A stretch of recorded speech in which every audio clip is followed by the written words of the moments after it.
Hey, everybody, and welcome to the Inferno Cast. I, of course, am Inferno Fox, host of this podcast and of the YouTube's Inferno Fox gaming channel. You can find this podcast right here on YouTube, Apple Podcasts, Spotify, Amazon Music, and more.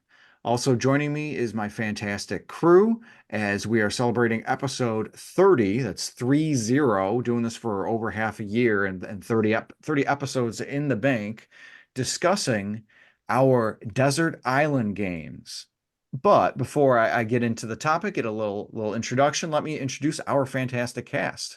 First, we've got Stormrosesky of the Twitch and YouTube channels of Stormrosesky. Storm, thank you so much for joining us. Thank you for having me. It's a pleasure to be here. Absolutely. And next up, we have Astrimedes, developer and co-owner of Second Place Games. Astrimedes, thank you for joining us as well. Happy to be here. And happy to have you as well. Next up, we have Jason the 13th of the YouTube channel, Jason the 13th. Jason, thanks for joining. Not a problem at all. Next up, we have my partner and partner in crime, Jamie Owls. Jamie Owls, thank you so much for joining. Thank you for having me. And last and absolutely least, nope, not least, the most, as in the most and best Fork Knife BR player. Don't fight me on this. We have Simbu Darkfang. Simbu, thank you so much for joining us.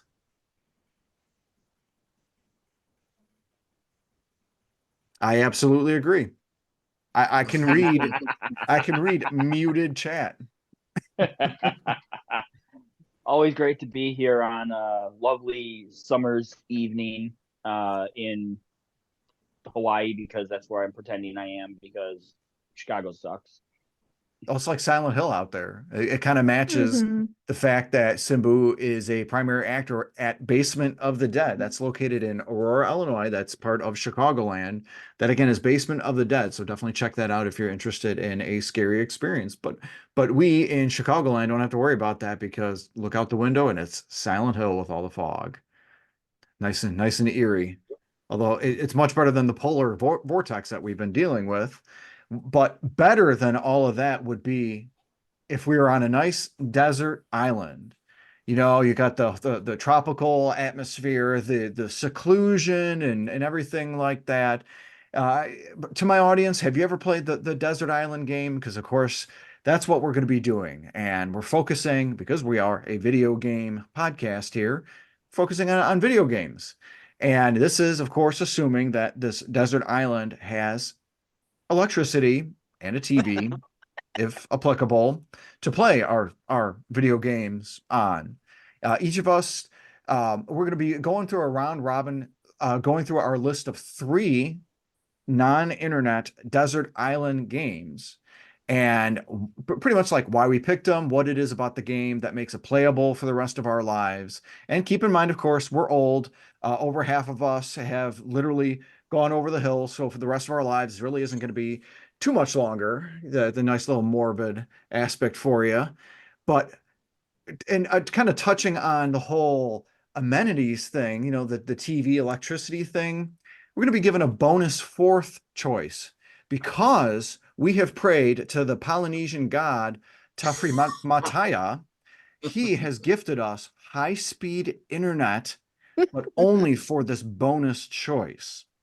So again, we got 3 video games, non-internet, and the one bonus, thanks to Tafri Mataya, internet. So we're going to start off with our first desert island game from Stormrosesky. Storm, what is your first choice? My first choice is going to be Animal Crossing. Because, you know, what better game to play on a deserted island than a game where you have to create your own island and stuff. So, yeah. And I know I could spend hours and hours and hours on it, as I have done already. And, you know, you don't need any connection to anything. So, yep, Animal Crossing.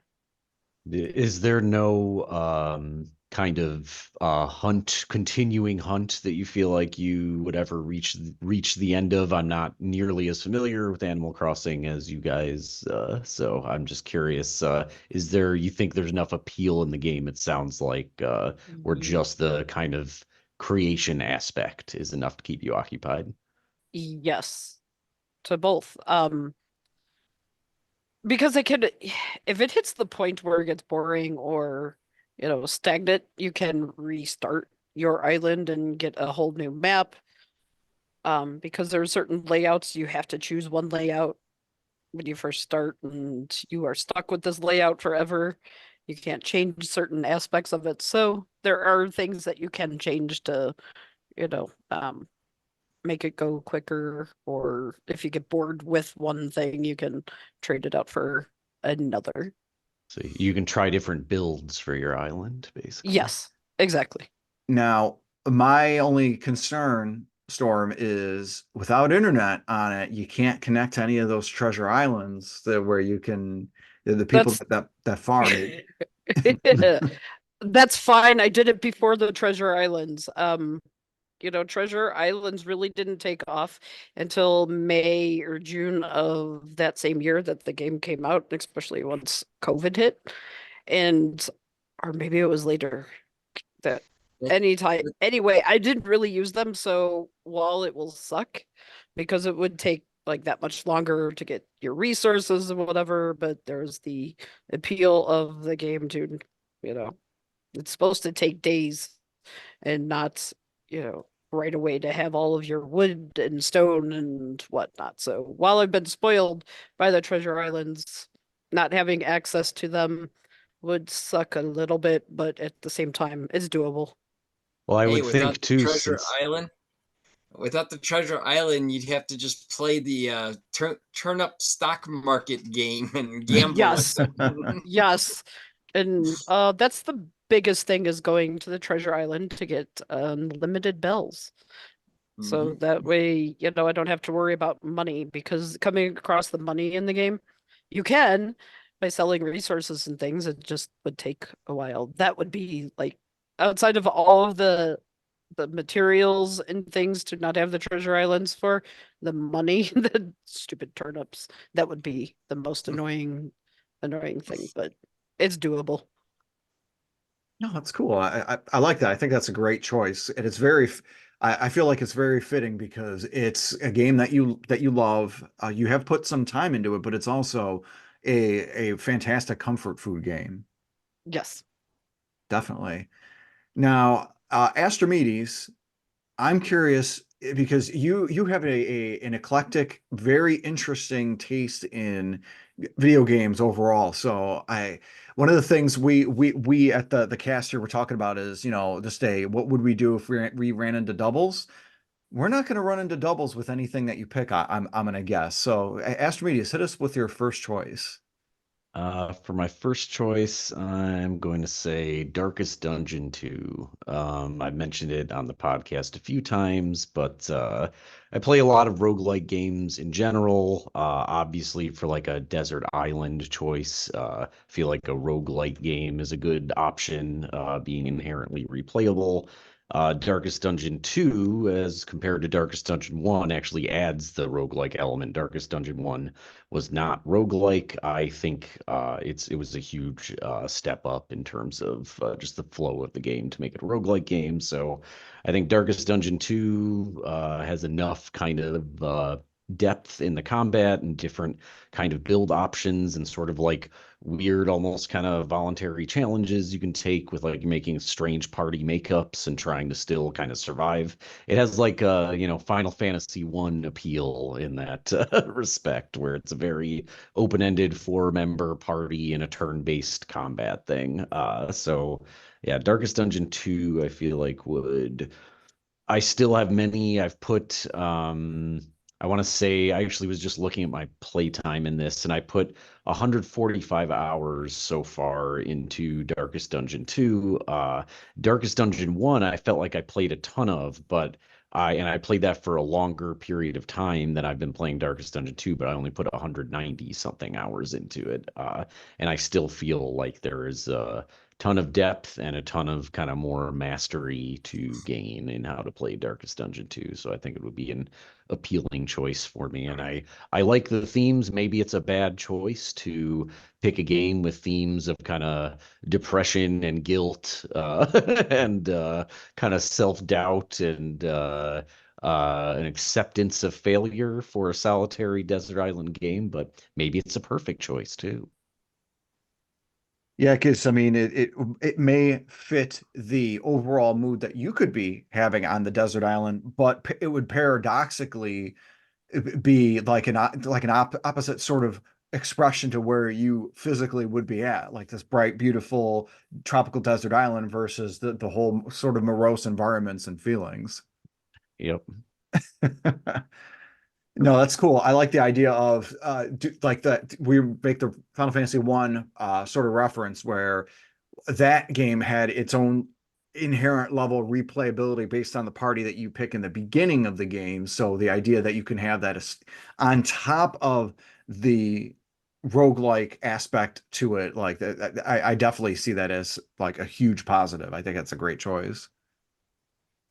Um, Jason, what is your first desert island game? We're gonna go with an obvious answer for my first one. I'm gonna pick specifically Pokemon Sword or Shield.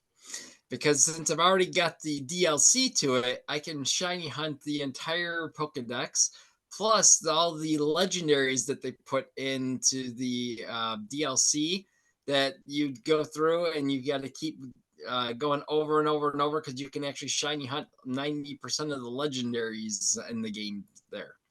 So it would take a long time just to shiny hunt, and you have a I mean, once you get 100% shiny, everything you can get, I guess it's kind of runs out. But it would take a long time to get all that. Yeah, that, and you could do what Storm had mentioned, and if you get to that point, reset the game and start all over again, do or it do again. another save. Exactly. Mm-hmm. And that way you can sort of like experience that all over. Would you be able to catch them all then if you had endless amounts of Technically, time? no, because they don't have what they call the national decks in any of the games. There's a Oh, lot. There's okay. a lot. There's in Sword and Shield, I think they were up to 800 in that one. Where Oh, wow. the newest one is about I think it's about the same. It's another 800, but they're still missing a few, which by a few is only a couple hundred. So I don't see why they just don't put the national decks in the games. No, Yeah. that's a good point. But at least it would keep you busy, help That's Oh, it while true. would away the definitely keep time. you busy. So my first choice is going to be Smash Brothers Ultimate. One of the things with my desert island ones is the fact that they're all going to be on the same system. So for this one though, Smash Ultimate, I just feel like it's a great platform fighter that allows me to play multiplayer with our other desert islanders who are stuck with me. Again, that of course, if Tafri Mataya allows multiplayer gameplay off of my system. I mean, if not, then at least I got a decent platformer that I can play against computers and whatnot. Another aspect of it, not just the gameplay and everything, the soundtrack. So the game doubles as a fantastic music player because it has 1,068 tracks available in it in the sound menu, and it can be essentially played like an MP3 player, assuming that again, this Polynesian god only allows this particular set of electronic equipment and not our smartphones or anything like that.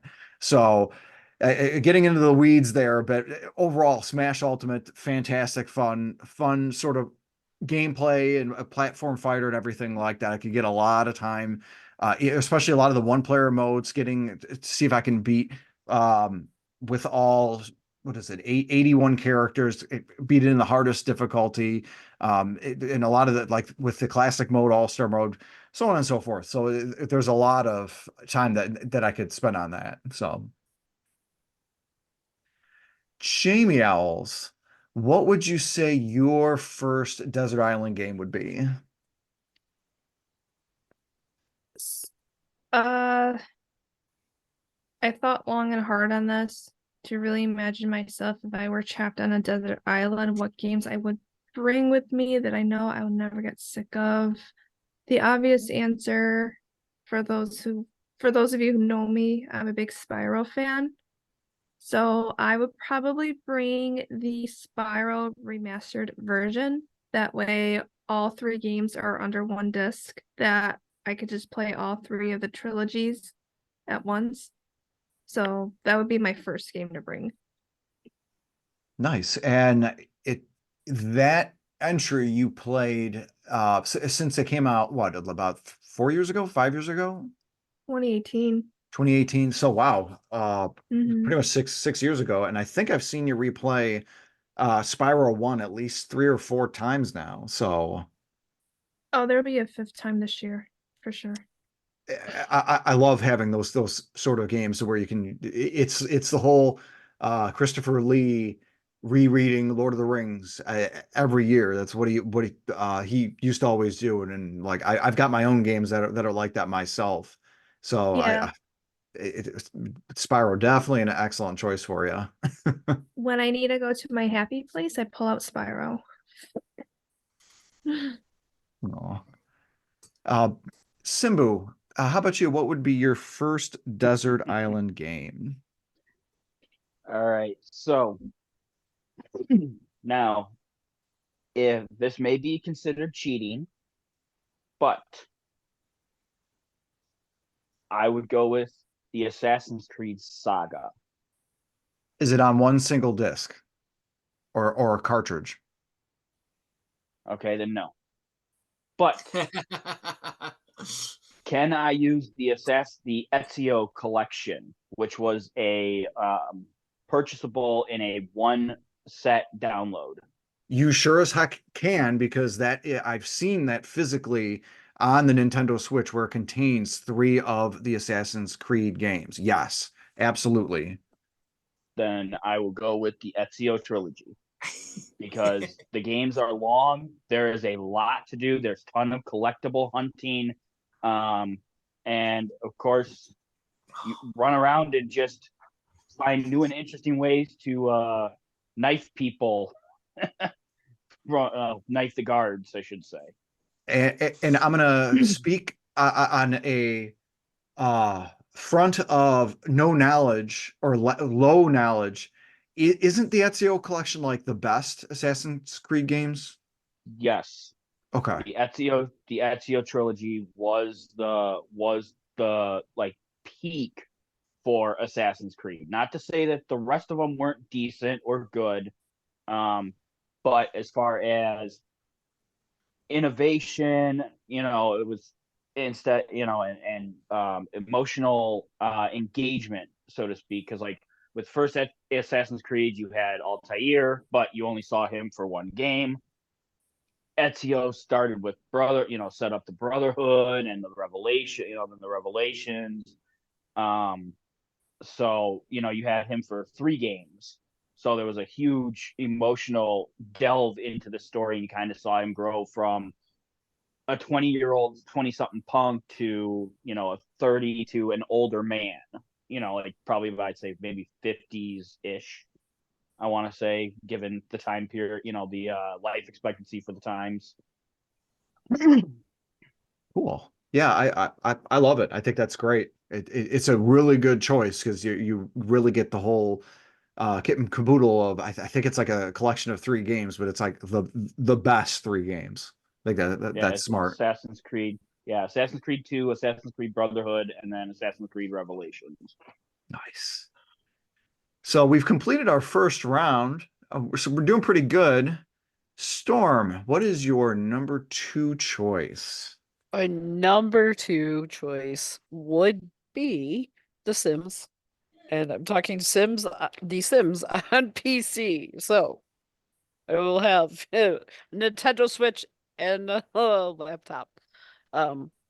Because The Sims on PC was my most favorite, and found it easier to design the houses on the PC, and I also remember what the code was for making you get like unlimited simoleons, so building homes and things wasn't as bad. So, I could lose myself in The Sims for hours for sure as well.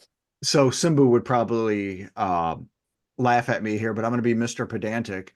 Which number Sims? The original. Like so the first one, I guess. Yeah, The Yes. Sims 1. I know it's Yep. not subtitled that because the only games that subtitle things are Mortal Kombat. Sorry, Astrimedes, what were you gonna say? I was just going to ask, were there like expansion packs? I forgot exactly how you probably said it. I forgot exactly how far back the first Sims came out. Were there expansion packs or anything for it? Afterwards, there were, and I think the expansion packs came out with like The Sims 2. I don't remember I thought The that may have been the Sims. case, that maybe it Yeah. wasn't the first one. I was just curious. I thought maybe you would have picked one on PC in particular initially, saying because there's a million tons of content available on the platform or whatever. Nope, that just happened to be my first and my favorite one when I got hooked into it, and nothing else compares to it. So I do miss playing the original Sims. The Sims 4 and PS5 is fine, but I missed the original.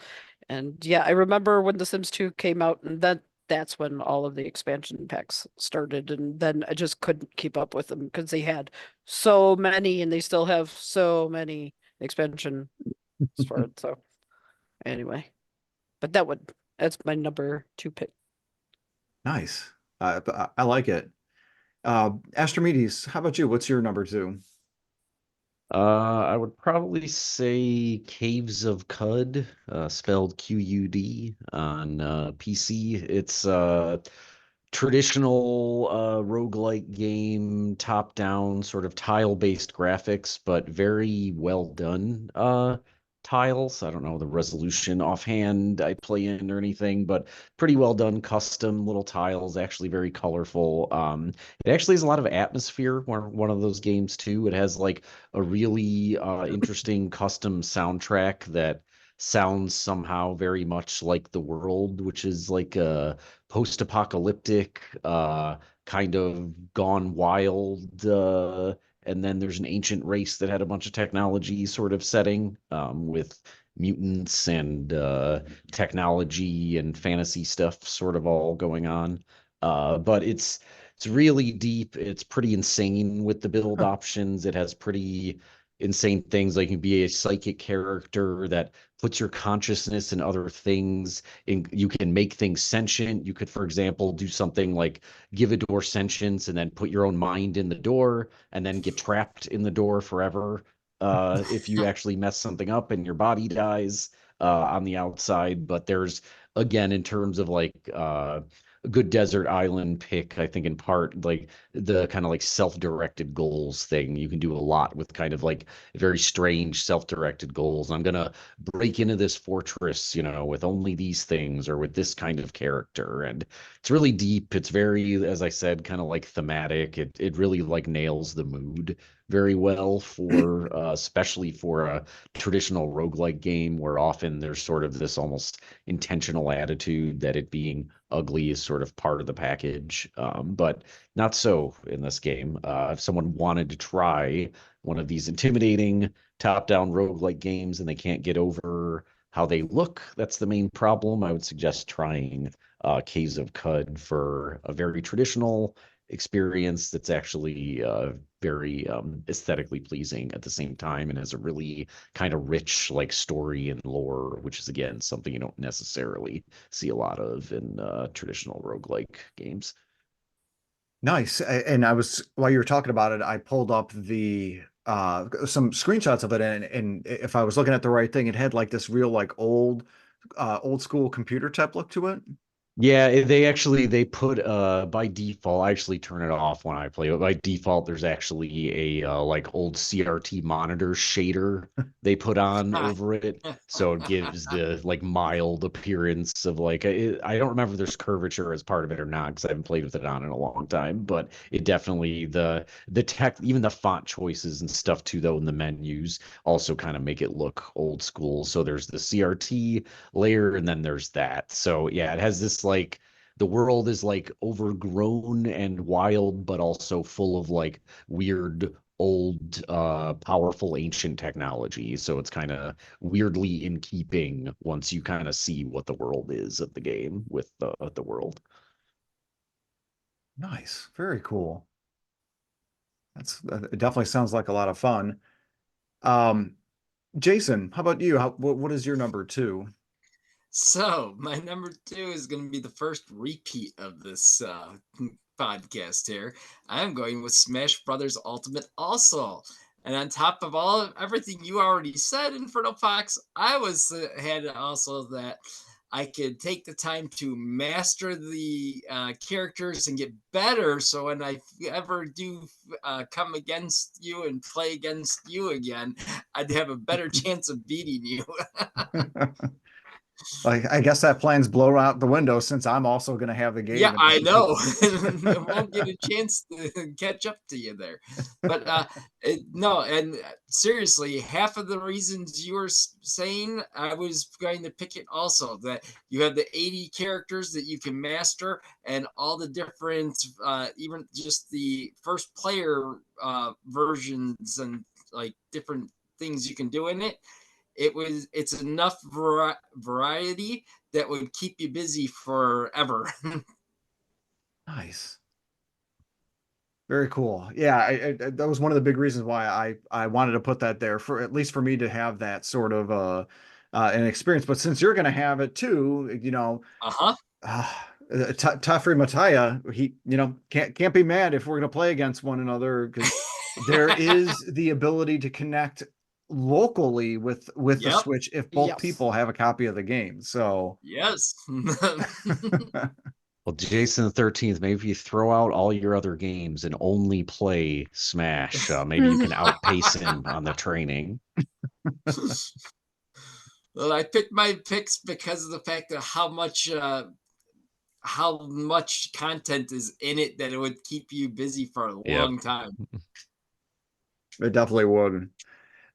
For me, my number two choice, it'll make sense, but it won't. But it kind of will, because this one, it won't make sense on the face of it because you can't connect online. That's going to be this guy right up here, Super Mario Maker 2. I saw that in the background and went, ooh, that's a really good choice. So I can't download any new levels with it. No, but you can make them. With that though, and it comes with the story mode and it has all the levels that the devs themselves made. The idea though to make Mario levels, so like this essentially is 5 Mario games in one. So Super Mario Brothers 1, 3, World, New Super Mario Brothers, and then the 2D version of 3D World. So it's a thing where I can always remake all of these Mario games levels off of memory, because I've played enough of the old Marios to where I could freaking do that.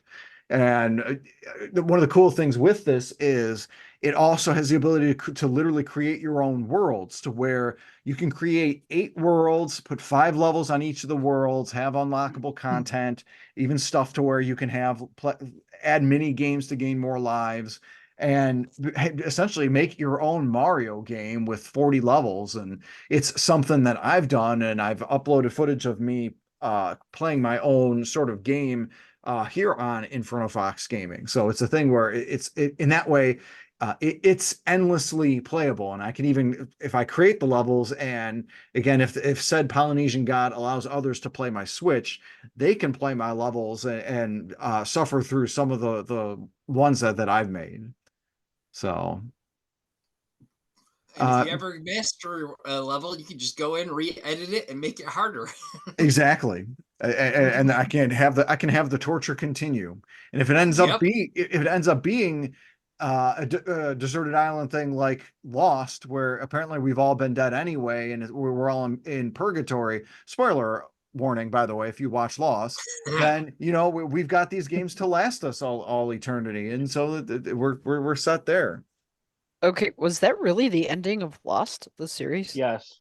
Are you serious? Yep. Yeah. Sorry to That's why segue everyone that. hated it, because it's in the generic grab bags of, oh crap, Uh-huh. how do I end this show or end this story ending? Yep. Wow. Yep. Wow. Everybody who invested so much into it, That's I'd say bullcrap. about 90% of viewers felt that it was a huge just slap in the face. Wow. The Okay. creators insisted they had the ending planned for the longest time, and then when it finally ended, and years later they finally admitted, no, we were just flying by the seat of our pants. They did the classic Dungeon Master thing. Oh, I'm sorry to segue for a moment. I had no idea. I knew people were upset about the ending of Lost, and I had no idea why. Now that makes sense, and I'm upset for the fans of that show. That's ridiculous. What a cheap way to go. Anyway, It's like Master Chief getting a intimate scene in the Halo show. Yeah, that was a great idea. Or the eighth season of Game of Thrones, if you are a Game of Thrones fan. yep. Ugh. Jamie Owls, how about you? What is your number 2 choice for the desert island of which there is no escape? My second pick would be, it has not been released yet, but it's coming soon, would be the Tomb Raider trilogy of the first 3 games remastered. I know I sound like a broken record. I've been talking about that, but I'm really excited for it. So that would be my pick to bring with me on a desert island, because I don't get sick of Lara Croft at all whatsoever. And it's smart too, because sort of following Simbu's lead with the Ezio trilogy and the lead with your first trilogy for your first entry, you got 3 games there, and this trilogy of Tomb Raider games promises to be one of the best versions, where Yes. it contains the original games, warts and all, and by warts I mean like the tank controls, but it also has the ability to switch on the fly, the upresed remastered sort of look. I would say it's probably PS2 level look Yeah. of graphics, and modern controls too. Yes. But can you get over the fact that she no longer has a triangle-shaped chest? That's true. I forgot about that. No triangle-shaped chest. Not that I was want. looking either, but Uh-huh. Sure, Jamie Owls. We know what you were doing. Well, in fairness, they made those polygons pretty damn distracting. I mean, they're right freaking there. They're huge. Some very specific camera choices were made in the early games, in particular in the series. It seemed like, especially the swimming scenes. Simbu, what would your number 2 desert island game be? Well, we're gonna go with another collection, and yes, it is on one disc. The Mass Effect Legendary Edition. Excellent. For the fact of the amazing story, the 3 games of just amazing story. Yes, the original ending was a huge slap in the face, but BioWare went in and they did edit it, they did fix it, they gave it a bit more meaning. But again, not to mention, you've got I believe it's 6 different classes of Shepherd you can play as, and then you can combo those classes. You play through the game with, if I use Garrus and Tally through the first, predominantly through the most Mass Effect 1. Okay, now I'm going to use Ashley and, I don't know, somebody else as my primary team members. So there's a lot of choice. There's a lot of, all the missions kind of play exactly the same way every time. But again, if I play Biotic instead of a Sentinel, or I play a soldier versus a technician, the game's gonna, my gameplay is going to all be different. No, that's a good one. That's definitely good. Just the amount of sheer hours, and especially that Mass Effect trilogy, it being put on. I think its newest system was the PS4. That's last gen, but it still looks so good. It's definitely a great update overall. And that ending too, that was very, very much needed. Yes. Storm, what is your last non-internet desert island game? Mario Kart. Because Mario Kart was the reason I wanted the Switch so bad. So I absolutely love that game. And, it'll take some time to go through each courses, and do some races against the computer players and try to get all of the awards and, trophies, whatnot for gold, silver, and bronze. But yeah, Mario Kart would have to come with. Nice. Yeah, and with that, and I'm obviously you're referring to Mario Kart 8 Deluxe, the Switch version. Yes, yes, I am. Thank you. Have you unlocked Gold Medal Mario? I have not, so that would be something I can work on. Yeah, and you would definitely have your work cut out for you, because I think not only do you have to get gold trophies on all of the main non-DLC cups, which I think there's 12 if I'm remembering right. And that's up to and through 200cc. You have to get the 3 stars on all of them as well. So that means getting first place on all of the races on that. So you'll definitely have plenty of time to get Gold Mario. Yep, for sure. Astrimedes, how about you? What is your third and final non-internet? So I wanted to put some more action-y entries on here, because I do like action-y games, even though I tend to overall kind of play more turn-based games. So I think kind of a both comfort food game for me and a game I could gain a lot more mastery in over time is Geometry Wars from Xbox 360. I played sort of a lot of Geometry Wars.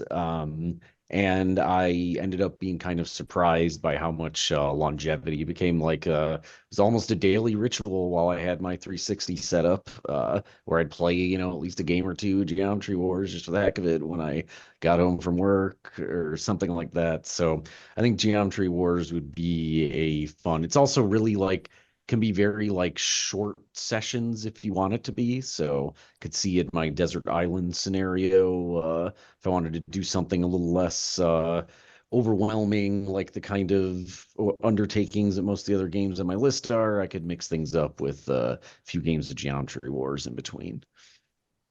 Nice. Yeah, I don't actually have a lot of experience with that entry either. To describe briefly what it is, it's a top-down kind of very neon-looking single screen shooter game where it's a shooter game where waves of enemies are coming at you, but it has a very particular kind of scoring mechanic where if you destroy these black holes, they'll suck enemies in. And I forgot all the mechanics of how it works, but essentially it's a score multiplier. So you can essentially tempt fate by allowing this black hole to grow and grow, and your score get larger and larger. So there's a ton. I've really only just started to kind of get the hang of how to try to exploit the score mechanics and getting decent scores for the few years that I played it off and on. So I feel like as a desert island game, yeah, it's like the one that came to mind that I would go back to, simpler and more actiony. Nice. And it has nothing to do with geometry. The shapes really. are, geometric, technically Okay. That's a saver. Sorry. I'm gonna say I believe it plays a lot like Asteroids. A little bit, yeah. It's like a really similar. It's like a really fancied up Asteroids. Yeah, exactly. There's a ton more mechanics, but yeah, Asteroids was probably like a design starting point basically for them. Figure for our So- older gamers who, are ancient like the rest of us, and never played Geometry Wars. There's a good there's a good comparison for you. Mhm. So a math game where you don't play math. Okay, I got it. Yeah, pretty much. Exactly. It's a math, math game where name, you not kill a math math. game. Right. where you kill math. Even better. Oh, Jason, how about you? What is your third and final non-internet game? All right, my third option, I'm going to go with Disgaea 7. One, I love the storyline over Disgaea 6 from the new ones. So Disgaea 7 has 45 different classes of characters that you can get in the game. And on top of that, you can level them up to 99, was it million or billion? 6 zeros. Is it million, right? Million. Yeah, 99,999,999. And then on top of leveling them up to where you can level them up like that, you have this mechanic in the game that's reincarnates your character, which keeps the stats from the levels they grew and reverts them all back to level 1. So you can just keep going and going and going and making them insanely godlike powerful. So like a prestige class from like Call of Duty, the Call of Duty games where you can max your level and then drop to 0, but you got the little asterisk next to you. Yep. And then you Yep, start still the have process over. bonuses from it. Yep. And you can do that with 45 different characters in the game. So it can keep you busy forever. Nice. I like that. That's cool. And just the replayability too. Yeah. And for anyone who might not know Disgaea, since it's not as popular as some of the other games that we talked about, it is a turn-based RPG. And I probably the most amount that I've spent on like so wait, I thought Disgaea was a tactical Tactics. RPG. It's I was like gonna say, I could have you sworn ever Disgaea played was Final tactical. Fantasy Tactics? Yeah, so it's a tactical RPG. Yeah, sorry, tactical RPG. Sorry, okay. I said Yeah, the wrong one.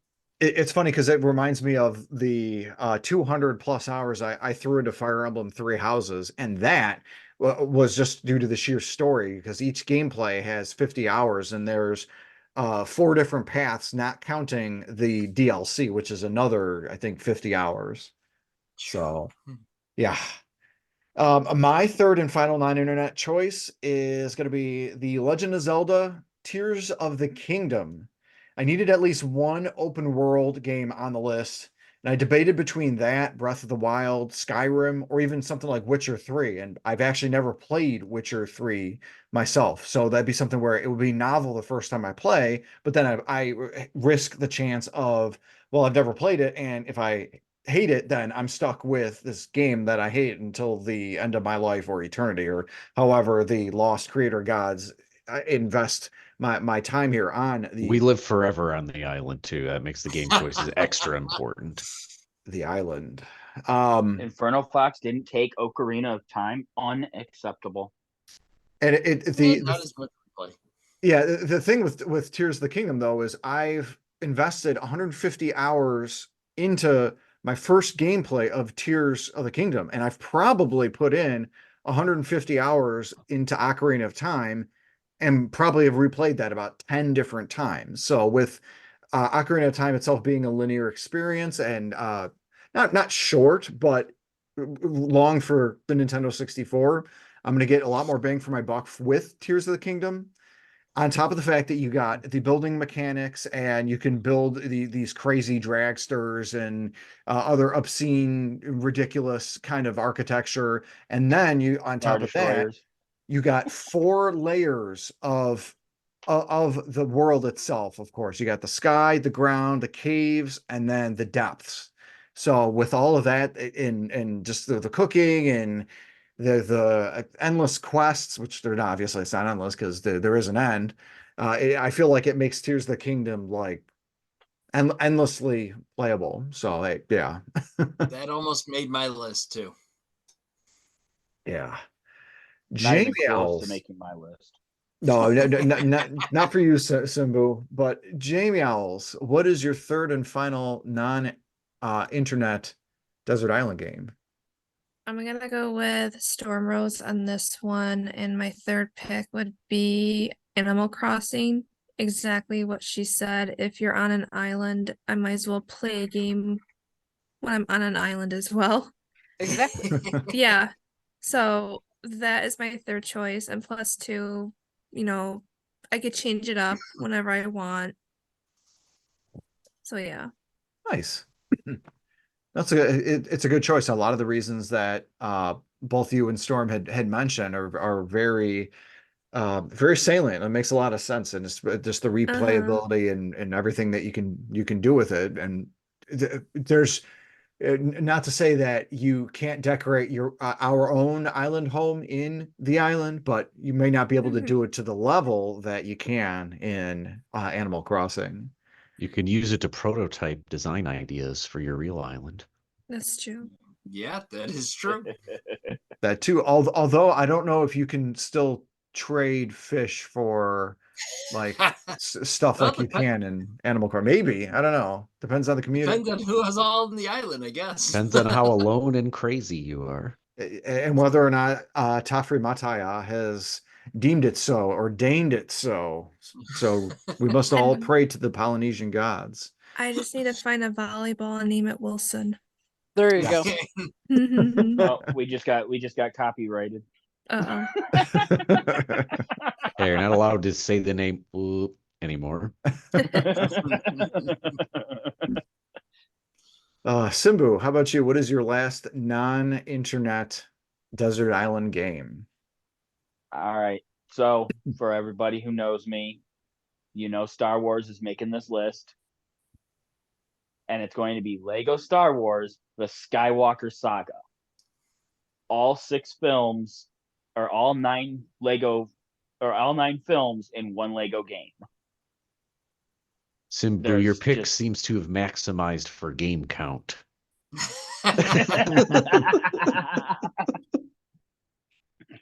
Can't argue with those. I mean, like that, Astrimedes, you went for the roguelike, which is just consistent changes. I went maximize game counts. It's a nice quantifiable metric. And it's really interesting too, because we've got Storm who went with 2 simulation type games and Mario Kart. You got Astrimedes who went with two roguelikes and a sort of short or long session shooter. You got Jason with 2 RPGs and a platform fighter, me with the platform fighter, the endless platform creator, and then the open world game. Jamie Owls with sort of following that same sort of strategy as Simbu, because 2 sets of 3 gameplay things, and then the simulator, and then Simbu maximizing his games. He's got 12 games within his 3 individual discs or carts or what have you. He's winning. It's interesting. I was thinking, like, do I do that? Do I have something like the Mega Man collection on mine? But if I did the Mega Man, if I would do that, it'd probably be the Battle Network one, because those games could be long. But like, I never really got into that as much, so it'd probably be the classic. But like, seriously, how many times can you keep replaying the same 6 Mega Man games over and over again? I don't know. That's a tough call. But well, and of course, like with the Skywalker Saga, it is finite, but there is a lot of little extras to do, and secrets to find, collecting all the different characters and stuff like that. So it would more be used as the fact that it is 9 movies, 9 quote unquote separate games. That would be used as like a break. That would be like my breaker game. So like, oh, I'm kind of burnt out from Mass Effect, or I just finished Mass Effect 1. I really not feeling going into the second one right away. Let's throw some Lego Star Wars in. Ezio, let's throw some Lego Star Wars in. It's one of those where I'm just kind of burnt out, and there's a lot of content to do, and I love Lego and Star Wars. So yeah, it's a good palate cleanser from some of the heavier content from like Assassin's Creed or Mass Effect. So let's go ahead and go through our internet based games. And again, thank you, Tefri Mataya, our Polynesian god, for bestowing us the internet for these bonus choices. We praise and love thee and worship at thine feet, Storms, because the greatness that is Tefri Mataya. What would be your choice for the internet based game? Tetris 99. Because I absolutely love Tetris. So being able to play it, and I could play it for hours, honestly, and just keep hitting one more game, one more game. I've had to make myself stop playing it. So, to be able to play online with people would be fine. There's no chatting or anything involved, which is nice too. The So, perfect online game. Can't exactly. talk to them. Exactly. You're not talking to anyone. You're just playing against them. So, yeah, that would be one. That would be my one. And if you had a crappy round and you died like right away, you can it allows you to quit and like exit Yep. that game and jump right into the queue for the next game. Exactly. So, and there's other little modes on it too. So it's not just stuck online, but a lot of it depends on the online ability. So, I would definitely have to have Tetris 99. Nice. Yeah, definitely. That's a fantastic choice. Wonder if we're going to have any repeats. Astrimedes, what is your internet based game on this desert island? So I could say I want to try to work in, basically for me, having some environment where I could write code would be ideal, and I would probably remove almost all my choices in favor of a way to write code. So if they gave me just a web browser, say, even if I didn't have internet, I could write games in JavaScript. But so getting away from my fake answer that I'd like to build games if I could and staying more kind of on target here, I was trying to think of a way to include a Twisted Metal game. Twisted Metal Black overall, maybe, I think probably has the most kind of replayability. If I could play people online somehow in this strange internet on a desert island scenario, I think it'd be fun to have Twisted Metal Black online in there, which probably I think not that many people even played. It was like released after Twisted Metal Black came out, but in an imaginary world where there were other people online to play with me, why not? I think that would be fun. That would be a fun one. Nice. I wonder when it got ported to the PS4 if that version had an online mode. It's a good question. Still waiting You can for probably good Google new that up. online Twisted Metal game. I mean, Twisted hopefully, Metal or maybe we Battle won't have to Royale. wait too long. Jason the 13th, what is your internet choice? My initial thought would be going with Fortnite because they change up the game all the time and it'd be fresh all the time. And then I thought to myself, we're going to a desert island and I probably won't have as many people to play against and there you won't have most of the luxuries I have at home, So one of my favorite non-video games is Magic the Gathering. So I would want to take Magic the Gathering Arena and start a whole new thing where you work at it, you keep opening up new cards, I'd be able to make new decks and just play Magic online because I love the Magic the Gathering card game. Yeah, because there are online versions of Magic the Gathering, so that's not far-fetched at all. But Yeah, and again, Arena has like how many cards does it have? Probably like over 1,000 or something, right, right? and It's I'm got to be an assuming, and insane I'm sure they amount. keep adding event over time too. I don't play a lot of the online Magic the Gathering, but it is my favorite physical card game. So to have the ability to actually still play it while I'm on the desert island makes a lot of sense for me. Nice. And personality wise, I'm definitely going to agree with you. I mean, you've been playing Magic for so long too. Yep. That's really good.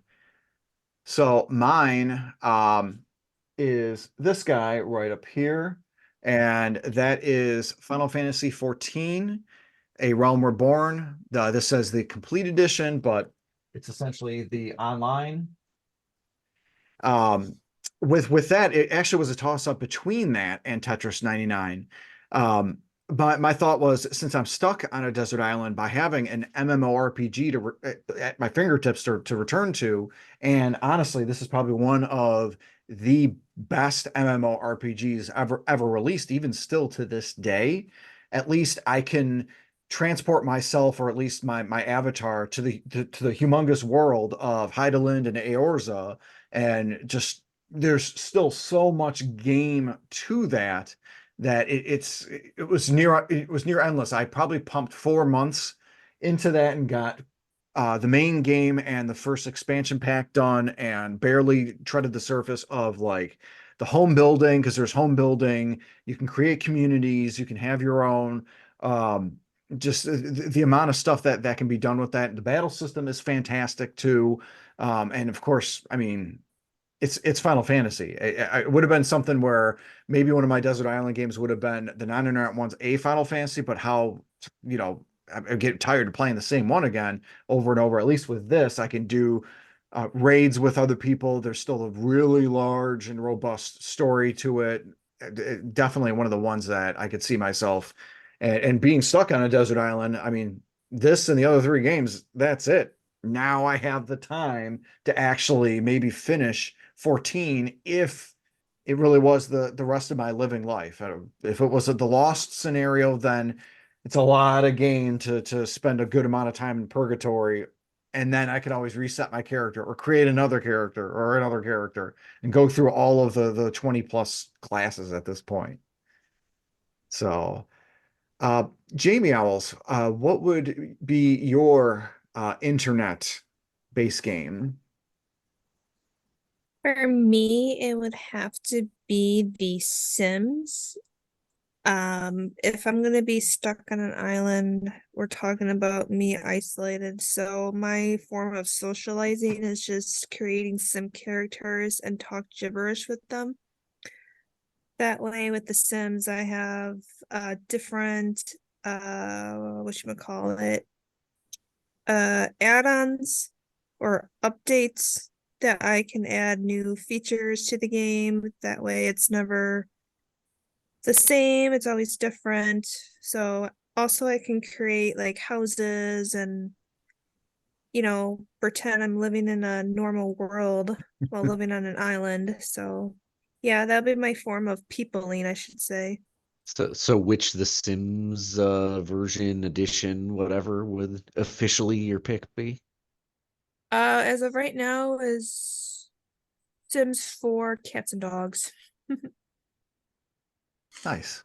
Yeah, because with that, I mean, you think with the Sims 4 constantly adding more stuff, you're granted that internet access. You can keep adding and adding, because that's EA for you, though. They keep adding to that game. I'm surprised they haven't announced the Sims 5 yet, or made an official PS5 version of the Sims 4. But It's hard with that ecosystem of content that people have sunk, whatever, however many hundreds of dollars into. yeah, would probably anger a lot of people if they lost all that, or it's non-transferable to the Sims 5. Yep. Yep. Ideally, they'd Well, give look you at some how kind of credit for transferring would be nice. I mean, look at how long GTA 5 has been out, and they're just now coming with GTA 6. So a lot of hours invested in the GTA Online as well. Yeah, I feel like GTA players in general, though, would probably be happy to see something new, whereas in this imagining and generalizing, like Sims players would probably be more kind of a little more creature of habit, where it's like, unless this is really good and you're giving me some of the old stuff I had, since there's so much of it, I'm not going to like it. Whereas GTA people, while they will complain if they don't like it, I feel like they're kind of excited for the newer stuff to paint with a very I know broad we're brush. a little off topic with the GTA, but does GTA have it to where you invest money and get things and keep building and building and building? And it does have that Yeah, aspect? and that's separate from GTA 5, the main story. GTA 5, the main Okay, I story didn't has know that. a separate online mode. I did not Right. know that So you have. in the online mode, it's just like Fortnite or Call of Duty. You buy the in-game currency for the real money, and then you can buy upgrades or items or cars, houses, okay, so yep, whatever. I could see some people being upset for going to a new game. Yeah, Well, and like they're all Astrimedes said, literally like, invested, I guess. well, and As with long that, as they like what don't do what Astrimedes said, like, Overwatch. As long as they don't do Overwatch, when GTA 6 comes out, they kills 5 completely. They should be fine. well, like Astrimedes said, though, I agree that like they'll be excited to see new stuff, but at the same time, it'll all be kind of like if the GTA Online, because GTA Online is separate from GTA 5. If GTA Online were to again do an Overwatch and it's all gone, now it's GTA Online plus 0.2. Right. I could see a Yeah. lot. I think Of any problems. game doing that is basically a mistake, and it's like just guaranteed to make Death people sentence. upset. Yep. Yep. Oh man. Simbu, how about you? What is your final game that you have been granted by the gods internet connectivity? Wait, can I guess? The Master Arcade Collection that has like 50 games on it?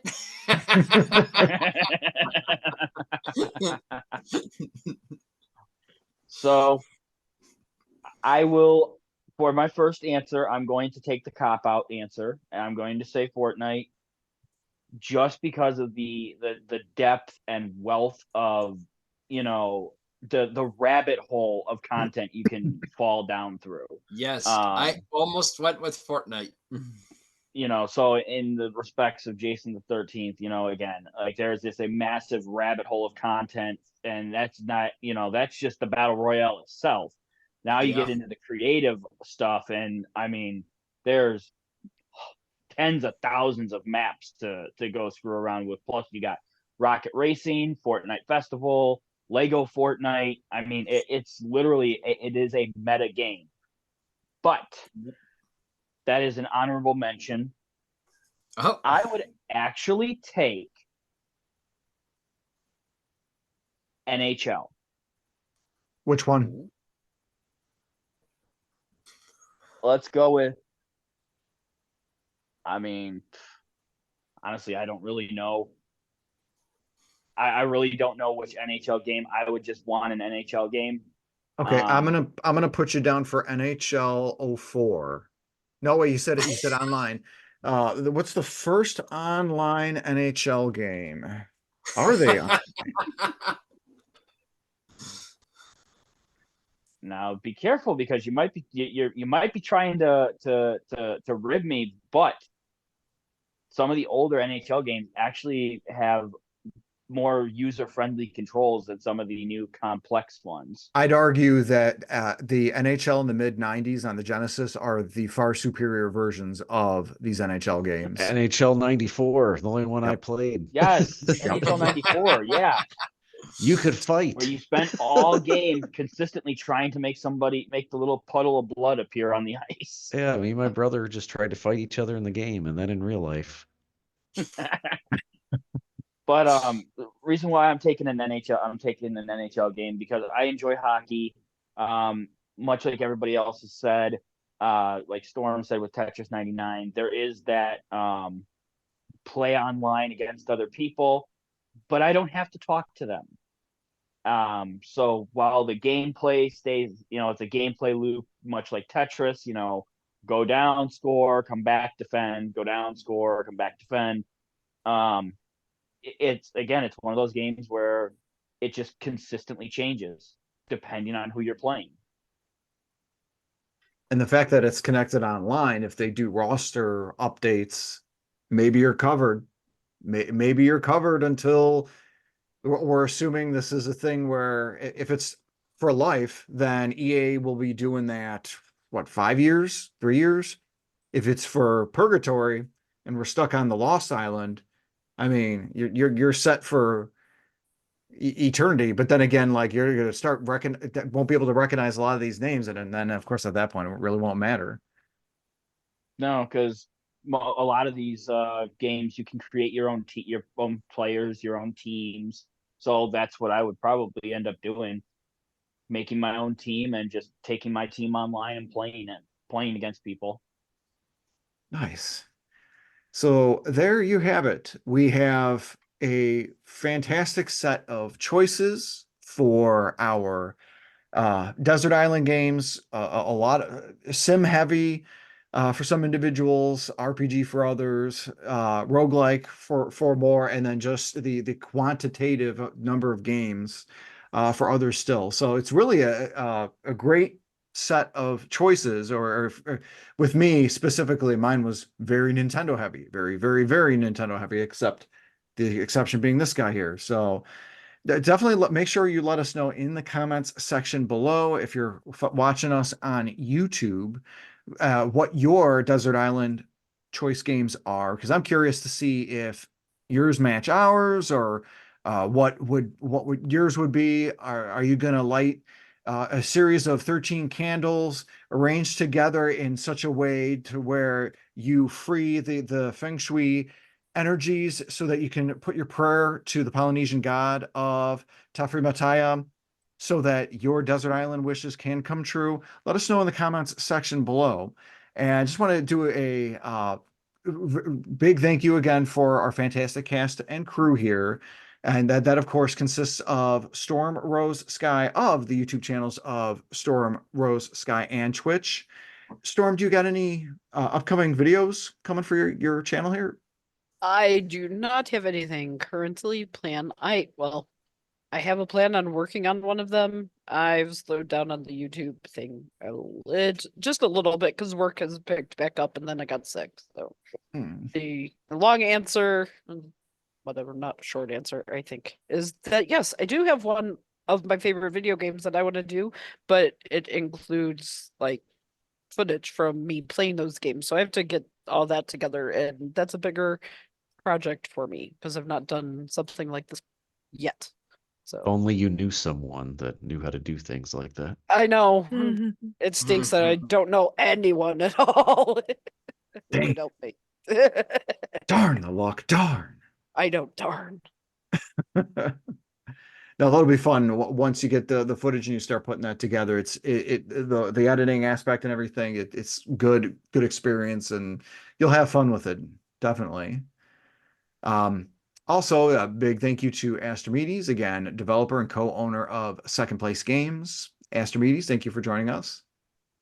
Thanks for having me. This was a fun exercise, trying to think of games that weren't just the most recent, like top 3 on my Steam list.